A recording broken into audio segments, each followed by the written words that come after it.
عقیدے کا جو پچھلا درس ہوا تھا پچھلے بدھ کو، اس میں سورہ فاتحہ کی آیت ایاک نعبد و ایاک نستعین،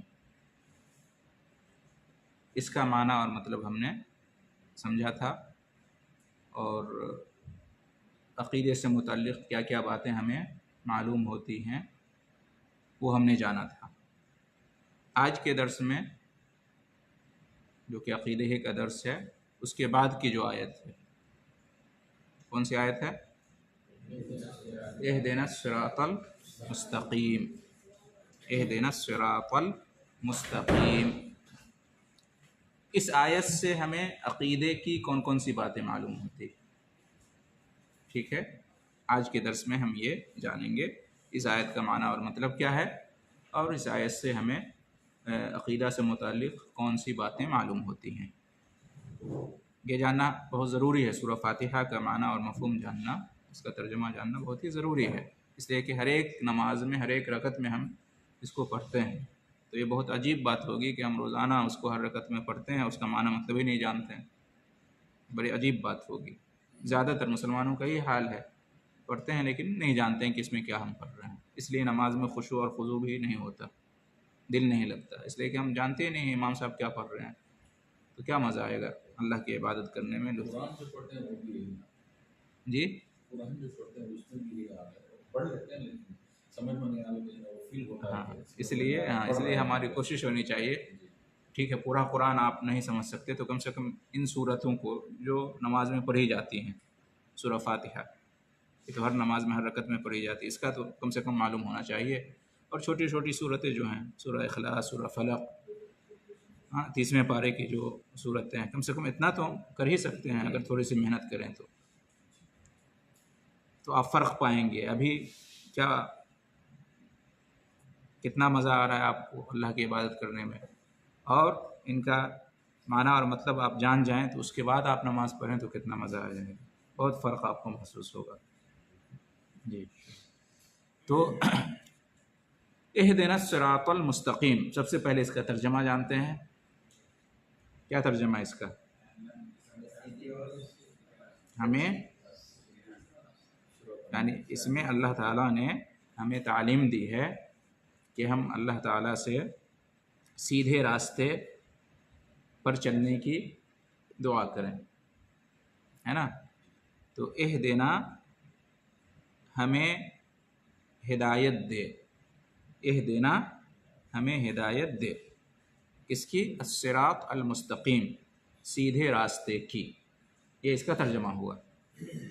اہدنا یعنی بندہ کہہ رہا ہے اپنے رب سے، اہدنا ہمیں ہدایت دے، الصراط راستہ، المستقیم سیدھا، اہدنا ہدایت سے ہے، ہدایت روٹ ورڈ ہے، اسی سے ہے اہدنا، اسی سے ہے ہدا، ہدی للمتقین، ہے نا؟ اسی سے یہدی،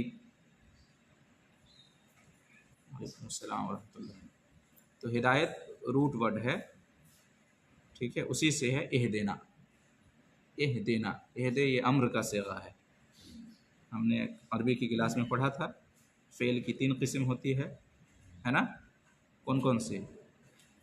ماضی، مضارع اور امر، ہے نا؟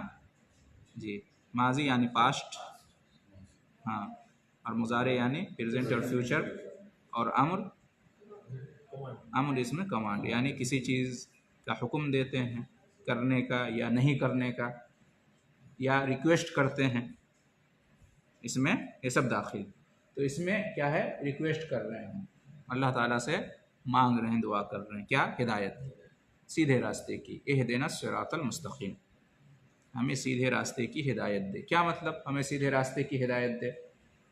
یعنی ہمیں سیدھا راستہ دکھا، سیدھے راستے کی طرف ہماری رہنمائی کر، سیدھا راستہ ہمیں بتا، یہ ایک معنی ہوا۔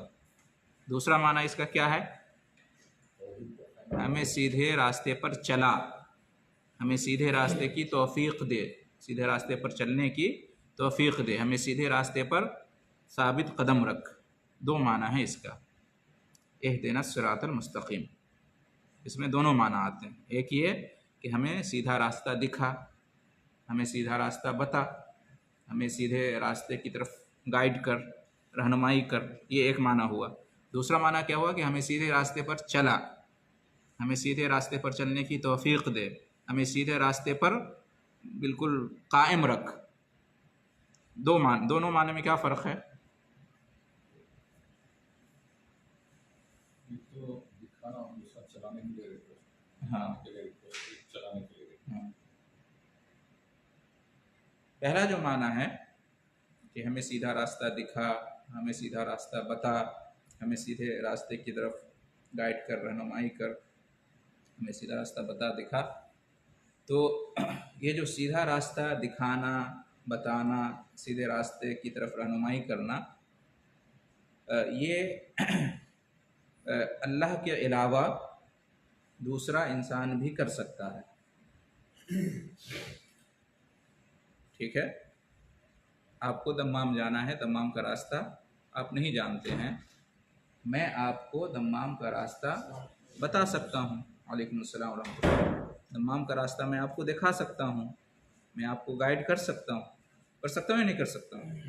یا مجھے نہیں معلوم ہے کسی چیز کے بارے میں تو آپ کو معلوم ہے تو آپ مجھے بتا سکتے ہیں، دکھا سکتے ہیں، گائیڈ کر سکتے ہیں، ٹھیک ہے؟ ایک ہوتا ہے کہ اس راستے پر چلانا، اس راستے پر قائم رکھنا، ثابت رکھنا، یہ انسان کے بس میں نہیں ہے، یہ صرف اللہ کو اختیار حاصل ہے۔ سیدھا راستہ کیا ہے؟ قرآن نے ہمیں بتا دیا، رسول نے ہمیں سکھا دیا، جو علماء کرام ہیں وہ ہمیں بتاتے رہتے ہیں، دکھاتے رہتے ہیں، گائیڈ کرتے رہتے ہیں۔ اب آپ کو معلوم ہو گیا یہ سیدھا راستہ ہے، اب آپ کو تو ہم نے بتا دیا، آپ کو معلوم ہو گیا، لیکن اس سیدھے راستے پر آپ کا چلنا، سیدھے راستے پر چلنے کی آپ کو توفیق ملنا، اس سیدھے راستے پر آپ آ گئے ہیں تو اس پر قائم رہنا، ثابت رہنا، یہ اللہ کے اختیار میں، یہ سب اللہ کی توفیق سے ہوگا۔ ضروری نہیں کہ میں نے آپ کو راستہ بتا دیا کہ یہ دین کا راستہ ہے، توحید کا راستہ ہے، اسلام کا راستہ ہے، جنت تک لے جانے والا راستہ ہے، یہ ہمارے اختیار میں تھا، ہم نے آپ کو بتا دیا۔ ہمارے بس میں یہ نہیں کہ ہم آپ کو اس پر چلا بھی دیں، یہ ہمارے اختیار میں نہیں ہے، یہ آپ کی مرضی ہے، آپ چلیں نہ چلیں۔ اللہ توفیق دے گا تو آپ اس پر چلیں گے، اللہ توفیق نہیں دے گا تو آپ نہیں چل سکتے۔ بہت سارے کافروں کو، مشرکوں کو، بہت سارے بدعتیوں کو معلوم ہے کیا صحیح ہے، کیا غلط ہے، کیا حق ہے، کیا باطل ہے، لیکن معلوم ہونے کے باوجود حق پر نہیں چلتے ہیں، باطل کو نہیں چھوڑتے ہیں، کیوں؟ اللہ کی توفیق نہیں ہے۔ ہم صرف بتا سکتے ہیں، دکھا سکتے ہیں، گائیڈ کر سکتے ہیں، اس پر چلانا، اس کی توفیق دینا، یہ کس کے ہاتھ میں ہے؟ اللہ کے ہاتھ میں۔ یا سب کو توفیق نہیں دیتا، اللہ تعالیٰ جس کو چاہتا ہے توفیق دیتا ہے، جس کو توفیق ملتی ہے وہ چلتا ہے۔ اس لیے ہمیشہ ہمیں یہ دعا کرتے رہنا چاہیے کہ اللہ ہمیں سیدھے راستے پر چلا، ہمیں سیدھے راستے پر ثابت قدم رکھ، ہمیں سیدھے راستے پر قائم رکھ۔ کتنے لوگ ہیں جو جانتے ہیں سیدھا راستہ یہ ہے لیکن اس پر نہیں چل رہے ہیں، یا تھوڑے دن چلے اور پھر چھوڑ دیا۔ اس لیے اللہ سے ہمیشہ یہ دعا کرتے رہنا چاہیے، ہمیں سیدھے راستے پر نہ صرف یہ کہ ہمیں سیدھا راستہ کیا ہے بتا، بلکہ سیدھے راستے پر چلا اور اس پر قائم رکھ۔ اہدنا الصراط المستقیم، ٹھیک ہے؟ تو دو معنی ہوا اس کا، ایک ہے کہ سیدھے راستے کو جاننا ہے نا، سیدھے راستے کے بارے میں بتانا، دکھانا، اس کی طرف رہنمائی کرنا، اور دوسرا معنی کیا ہوا؟ سیدھے راستے پر چلنا، چلانا، ہے نا، سیدھے راستے پر قائم رکھنا، سیدھے راستے پر ثابت رکھنا، توفیق دینا سیدھے راستے کی، ٹھیک ہے؟ یہ جو دوسرا معنی ہے توفیق دینا، اس سے ہمیں یہ معلوم ہوتا ہے کہ توفیق دینے والا صرف اللہ ہے، دوسرا کوئی نہیں ہے، ٹھیک ہے؟ کیا کوئی نبی کسی کو توفیق دے سکتا ہے؟ کیا کوئی رسول کسی کو توفیق دے سکتا ہے؟ کیا کوئی ولی، کوئی نیک صالح بندہ اللہ کا کسی کو توفیق دے سکتا ہے؟ نہیں، نوح علیہ السلام نے اپنے بیٹے کو سیدھا راستہ بتا دیا، لیکن نوح علیہ السلام کے بس کا نہیں تھا کہ وہ توفیق دے سکے اپنے بیٹے کو. اللہ نے توفیق نہیں دی تو بیٹا سیدھے راستے پر نہیں آیا. توفیق اللہ کے ہاتھ میں ہے، اللہ کے علاوہ کسی اور کے ہاتھ میں نہیں ہے. کون باپ نہیں چاہتا ہے کہ میرا بیٹا سیدھے راستے پہ آئے؟ نوح علیہ السلام نے خوب چاہا، کوشش کی، لیکن اللہ کی مرضی کچھ اور تھی. تو بتا تو ہم سکتے ہیں لیکن ہم اس پر چلا نہیں سکتے. ٹھیک ہے، ابراہیم علیہ السلام نے خوب کوشش کی، محنت کی، باپ آزر ایمان لے آئے، بتا دیا سب کچھ، یہ توحید کا راستہ، یہ اسلام کا راستہ، یہ ایمان کا راستہ، یہ جنت کا راستہ ہے، بت پرستی چھوڑ دو. آزر، ہاں آزر، آزر، ہاں. لیکن اللہ کو منظور نہیں تھا، اللہ کی توفیق نہیں ہوئی، ایمان نہیں لائے. تو توفیق دینے والا کون ہے؟ اللہ ہے. ابراہیم ہمارے نبی محمد صلی اللہ علیہ وسلم کے بعد سب سے افضل رسول ہیں، دوسرے نمبر پہ. باوجود اس کے اپنے باپ کو توفیق نہیں دے سکے. نوح علیہ السلام سب سے پہلے رسول، آدم سب سے پہلے نبی ہیں، اور نوح سب سے پہلے رسول ہیں، 5 بڑے رسولوں میں سے ایک ہیں، لیکن اپنے بیٹے کو توفیق نہیں دے سکے.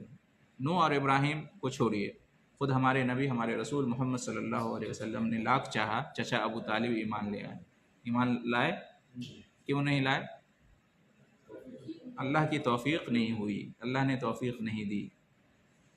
ورنہ نبی کریم صلی اللہ علیہ وسلم نے 1000 کوشش کی، اس لیے کہ بہت احسان تھا چچا ابو طالب کا آپ صلی اللہ علیہ وسلم پہ، ہے نا. اللہ کے بعد خوب زندگی بھر جو ہے ساتھ دیا، مدد کی، کھڑے رہے کفار مشرکین کے سامنے میں. ان کے رہتے ہوئے کوئی کچھ بگاڑ نہیں سکا. ان کے مرتے ہی کفار مشرکین کا حوصلہ بڑھ گیا. تو نبی صلی اللہ علیہ وسلم چاہتے تھے کہ ایمان لے آئیں، مرتے دم تک کہا کہ ایمان، کلمہ پڑھ لیجئے، کلمہ پڑھ لیجئے. لیکن جو ان کے دوست یار تھے کفار مشرکین، انہوں نے کہا کہ آخری وقت میں تم چھوڑ رہے ہو قریش کے اپنے باپ دادا کے دین کو، ایمان نہیں لا سکے. اس سے معلوم ہوتا ہے کہ توفیق دینے والا کون ہے؟ اللہ، اور کوئی نہیں. انک لا تہدی من احببت ولکن اللہ یہدی من یشاء. تم جس کو چاہو ہدایت نہیں دے سکتے، اللہ جس کو چاہے گا ہدایت دے گا. تو ہدایت دینا، توفیق دینا، یہ اللہ کے ہاتھ میں ہے. ٹھیک ہے، یہیں سے ہمیں معلوم ہوا کہ مثال کے طور پر حج کی توفیق دینے والا کون ہے؟ اللہ ہے. مسجد نبوی کی زیارت کی توفیق دینے والا کون ہے؟ اللہ ہے. کوئی یہ کہے کہ بھائی حج پہ کیوں نہیں جا رہے ہو، مدینہ کیوں نہیں جا رہے ہو، تو کہتے ہیں مدینہ والے بلائیں گے تو میں چلا جاؤں گا. یہ کہنا صحیح ہے غلط ہے؟ نبی بلائیں گے تو نبی کے در پہ چلے جائیں گے. بھائی توفیق اللہ کے ہاتھ میں ہے، نبی آپ کو نہیں بلائیں گے، نبی توفیق نہیں دیں گے. یا کسی ولی بزرگ اپنے پیر کے بارے میں، مولانا عالم کے بارے میں کہنا آپ چاہیں تو ہو جائے گا، آپ بلائے، سب غلط ہے، سب شرک ہے. شرک ہے. جس طرح سے روزی دینے والا اللہ ہے، اولاد دینے والا اللہ ہے، شفا دینے والا اللہ ہے، جنت میں داخل کرنے والا اللہ ہے، جہنم سے نجات دینے والا اللہ ہے، اسی طرح سے توفیق دینے اور ہدایت دینے والا اللہ ہے. جس طرح سے ہم اللہ کے علاوہ کسی اور کو اولاد کے معاملے میں، شفا کے معاملے میں، روزی کے معاملے میں، جنت کے معاملے میں، جہنم کے بارے میں نہیں پکار سکتے، اسی طریقے سے توفیق اور ہدایت کے بارے میں بھی ہم غیر اللہ کو، اللہ کے علاوہ کسی اور کو نہیں پکار سکتے، ورنہ کیا ہو جائے گا؟ شرک ہو جائے گا. تو یہ عقیدے کی بہت ہی اہم بات ہمیں معلوم ہوئی اس سے، اہدنا الصراط المستقیم سے. ٹھیک ہے. اچھا، اس کے علاوہ ہمیں اور کیا معلوم ہوتا ہے اس سے؟ کہ علم ہونا اور چیز ہے، اور اس علم کے مطابق عمل کرنا یہ اور ہے، یہ ایکسٹرا ہے. ضروری نہیں کہ جس کو علم ہو وہ عمل بھی کر رہا ہو. کرنا چاہیے، حکم یہی ہے کہ جتنا علم ہے اس پر عمل کرو، واجب ہے. اگر کوئی علم کے مطابق عمل نہیں کر رہا ہے تو گنہگار ہے. لیکن ایسا ضروری ہو ہم نہیں دیکھتے کہ جس کے پاس علم ہے وہ عمل بھی کرے. یہ کیوں ہوتا ہے؟ اللہ کی توفیق سے. فرعون کو بھی معلوم تھا موسیٰ برحق ہے، ابو جہل کو بھی معلوم تھا، ابو لہب کو بھی معلوم تھا کہ محمد صلی اللہ علیہ وسلم حق پر ہیں. ابلیس کو بھی ہاں دونوں الگ الگ. ابو لہب چچا تھے, ابو جہل چچا نہیں تھے. ہاں اور قریش خاندان میں تھے. ہاں قریشی سے تھے لیکن چچا نہیں تھے. ٹھیک ہے. ابلیس کو معلوم تھا اللہ کا حکم آدم کو سجدہ کرو یہ حق ہے, تو علم رہنے سے نہیں ہو جاتا. علم کا تقاضا ہے کہ اس پر عمل کریں. ٹھیک ہے جی ہاں. تو عمل کے لیے اللہ سے دعا کرنی چاہیے, اللہ عمل کی توفیق دے. ہاں اللہ ہدایت کی توفیق دے.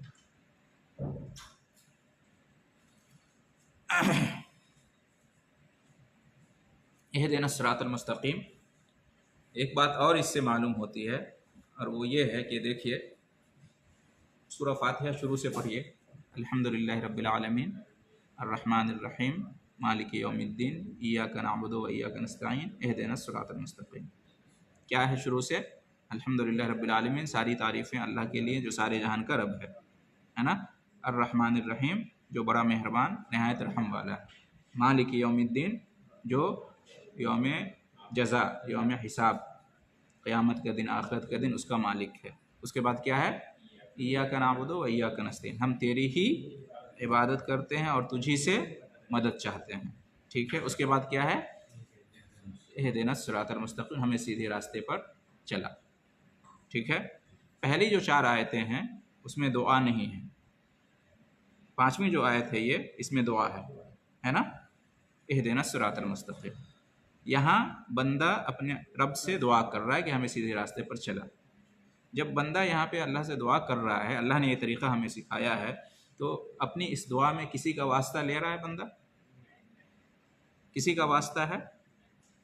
محمد صلی اللہ علیہ وسلم کے وسیلے میں, نوح علیہ السلام کے وسیلے میں, ابراہیم علیہ السلام کے وسیلے میں,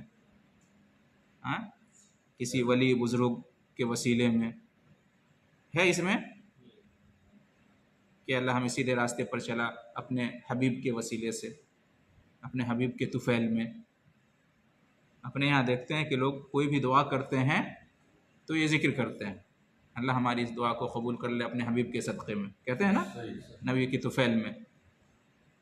کیا یہ طریقہ اللہ نے ہمیں سکھایا ہے دعا کرنے کا؟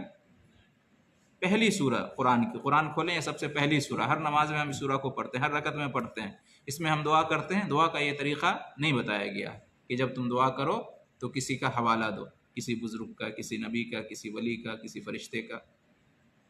کوئی واسطہ نہیں, کوئی وسیلہ نہیں, ڈائریکٹ اللہ کو پکارو. اہدنا الصراط المستقیم, ڈائریکٹ ہم اللہ کو پکارتے ہیں, ہمیں سیدھا راستہ دیکھا.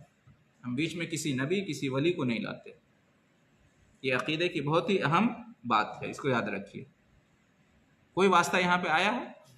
نہیں آیا. اہدنا سیدھا, ہمیں اللہ سے کچھ بھی چاہیے ہم ڈائریکٹ اللہ کو پکاریں, کسی نبی کسی ولی کا حوالہ اور وسیلہ لینے کی ضرورت نہیں ہے.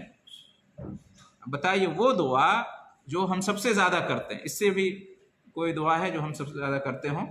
دنیا کے سارے مسلمان یہ دعا کرتے ہیں اور سب سے زیادہ یہی دعا ہوتی ہے. نماز پڑھتے ہیں تو یہ دعا کرنا ہی ہے اہدنا الصراط المستقیم, اور اس میں کوئی واسطہ کوئی وسیلہ نہیں, کوئی حوالہ نہیں. معلوم یہ ہوا کہ اللہ سے ہمیں دعا کرنی ہو, کچھ مانگنا ہو تو ہم ڈائریکٹ اپنے اللہ کو پکاریں, اپنے رب کو پکاریں, بیچ میں کسی کو لانے کی ضرورت نہیں ہے. یہ ہمیں سورہ فاتحہ ہمیں یہی سکھاتی ہے, دعا کرنے کا یہ طریقہ ہے. دیکھ رہے ہیں؟ اور پھر یہ دیکھیے کہ ہمارا رب ہم سے قریب ہے یا دور ہے؟ سب سے زیادہ قریب ہے نا.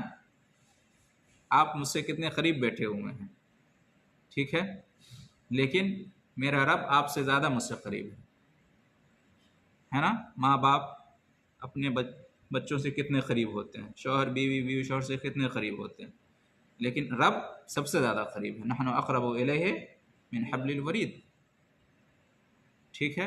اور اللہ نے فرمایا اذا سألک عبادی عنی فانی قریب اجیب دعوت الداعی اذا دعان. جب میرے بندے میرے بارے میں سوال کریں تو کہہ دو کہ میں بہت ہی قریب ہوں اپنے بندوں سے, اور میں سنتا ہوں, میں جواب دیتا ہوں, قبول کرتا ہوں دعا کرنے والے کی دعا کو. تو جب اللہ قریب ہے اور سب سے قریب ہے تو بیچ میں کسی کا واسطہ لانے کی کیا ضرورت ہے؟ سوچنے کا مقام ہے یا نہیں ہے؟ آپ کو دنیا میں کہیں کچھ کسی سے چاہیے, ٹھیک ہے, اور آپ کی قربت ہے اس سے، تو آپ ڈائریکٹ اس کے پاس جائیں گے نا، اس سے بات کریں گے، یا پھر بھی کسی کو بیچ میں لائیں گے سفارش کے لیے؟ سفارش کی ضرورت کب پڑتی ہے؟ جب آپ اس کے قریب نہیں ہیں جس سے آپ کو کام کروانا ہے، تب نہ سفارش کی ضرورت پڑتی ہے۔ جو اس سے قریب ہوتا ہے ہم اس کو ڈھونڈتے ہیں کہ اس کا قریبی کون ہے، وہ ہمارے لیے سفارش کرتے تو ہمارا کام ہو جائے گا، ہے کہ نہیں ہے؟ لیکن اگر وہ آپ کا قریبی ہے تو پھر آپ کسی کو لائیں گے سفارشی بنا کر بیچ میں؟ فالتو کا ٹائم برباد ہونا ہے نا اس میں۔ تو اللہ ہم سے قریب ہے اور سب سے قریب ہے، اور اللہ نے کہا ہے کہ مجھے پکارو میں تمہاری پکار کو سنوں گا۔ وقال ربکم ادعونی استجب لکم، تمہارے رب نے کہا کہ مجھے پکارو، ڈائریکٹ مجھ سے دعا کرو، میں تمہاری دعا کو قبول کروں گا، پکاروں گا۔ تو پھر جب ہمارا رب ہم سے قریب ہے، ہماری باتوں کو سن رہا ہے، ہماری حاجتوں کو جانتا ہے، اور اس نے کہہ رکھا ہے کہ میرا دروازہ کھلا ہوا ہے تمہارے لیے، کوئی پابندی نہیں، کوئی بندش نہیں، اور ڈائریکٹ مجھے پکارو، بیچ میں لانے کی کسی کو ضرورت نہیں ہے، پھر بھی یہ کتنی عجیب بات ہے اور کتنی حماقت والی بات ہے، اور یہ بدعت ہے۔ یہ بدعت ہے کہ انسان دعا کرے تو بیچ میں کسی نبی کسی ولی کو لائے۔ نبی کریم صلی اللہ علیہ وسلم نے جتنی بھی دعائیں کی ہیں، آپ ساری دعاؤں کو دیکھ لیجئے، مسنون دعاؤں کو، قرآن میں بھی جتنی دعائیں آئی ہیں، ربنا آتنا فی الدنیا حسنہ وفی الآخرۃ حسنہ وقنا عذاب النار، قرآن کی دعا ہے نا، اور بھی بہت ساری دعائیں ہیں۔ کیا کسی بھی دعا میں، چاہے وہ قرآن کی دعا، ابراہیم علیہ السلام نے دعا کی ربنا ظلمنا انفسنا کی نا، ابراہیم علیہ السلام نے دعا، آدم علیہ السلام نے دعا کی ربنا ظلمنا انفسنا، ابراہیم علیہ السلام نے دعا کی کون سی دعا؟ جب آگ میں ڈالا گیا ان کو تو حسبنا اللہ و نعم الوکیل۔ یونس علیہ السلام نے دعا کی جب مچھلی کے پیٹ میں تھے، لا الہ الا انت سبحانک انی۔ زکریہ علیہ السلام نے دعا کی بیٹے کے لیے۔ یعنی جتنی بھی دعائیں ہیں آپ دیکھ لیجئے، جتنی بھی دعائیں ہیں ڈائریکٹ اللہ سے کر رہے ہیں سارے نبی، سارے رسول، کسی اور نبی اور رسول کو بیچ میں نہیں لا رہے ہیں۔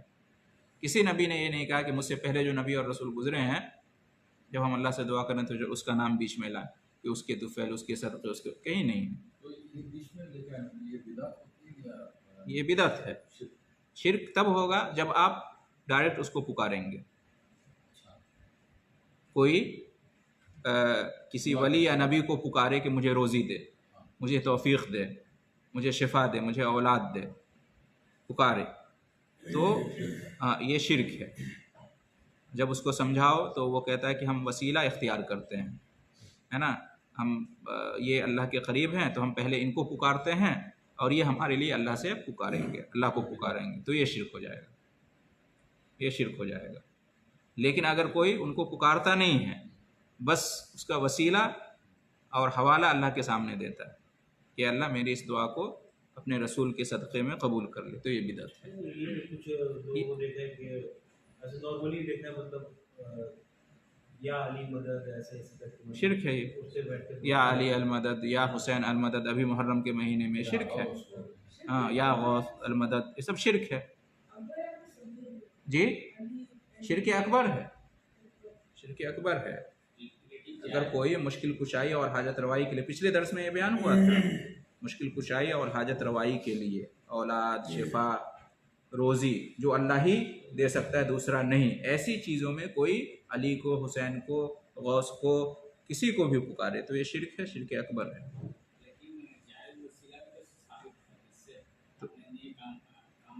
یہاں پہ بات ہو رہی ہے کسی آدمی کا وسیلہ، کسی نبی اور ولی، کسی صالح اور بزرگ کا وسیلہ، یہ جائز نہیں ہے۔ زندہ کا بھی وسیلہ نہیں، جیسے مثال کے طور پہ کوئی بزرگ جو ہے نا مدینہ میں، مکہ میں ہے، اور ہم یہاں سے دعا کر رہے ہیں، تو ہم یہ نہیں کہیں گے کہ ان کے حق میں آ رہے ہیں، ہم اس پہ آ رہے ہیں، جو آپ کہنا چاہ رہے ہیں اس پہ آ رہے ہیں۔ تو کوئی مردہ ہو یا زندہ ہو، آپ دعا کر رہے ہیں اس کے غائبانے میں، تو آپ اس کا نام نہیں لیں گے اس میں، ٹھیک ہے؟ یہ آیت ہمیں یہی بتاتی ہے، اہدنا الصراط المستقیم۔ لیکن دعا کرنے کا طریقہ یہ ہے، دعا کرنے کے آداب میں سے یہ ہے کہ آپ جائز وسیلہ اختیار کریں۔ یہ تو ناجائز وسیلہ ہوا، کسی شخصیت کا، کسی ذات کا جو ہے نا حوالہ دینا، لیکن جائز وسیلہ آپ ایمان کا، نیک عمل کا لے سکتے ہیں، ٹھیک ہے؟ اور یہاں پہ موجود ہے، یہاں پہ اہدنا الصراط المستقیم ہم نے دعا کیا تو اس سے پہلے ہم نے وسیلہ لیا ہے، کس چیز کا؟ جائز وسیلہ۔